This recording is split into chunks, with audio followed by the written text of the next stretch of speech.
அன்னதானமே சகல தானங்களிலும் சிறந்தது. பசி என்னும் நோய்தான் உலகத்திலே கொடிய நோய். பசியின் மிகுதியால் பலவித நோய்களும் அறியாமையும் ஒழுக்க கேடுகளும் அதிகப்படுகின்றன.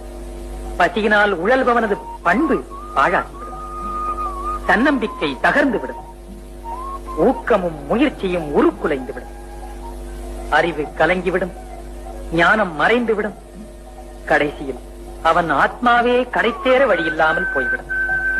எனவே பசி அகற்றும் அறப்பணி செய்பவனே மனித குலத்திற்கு நன்மை செய்பவனாவான்.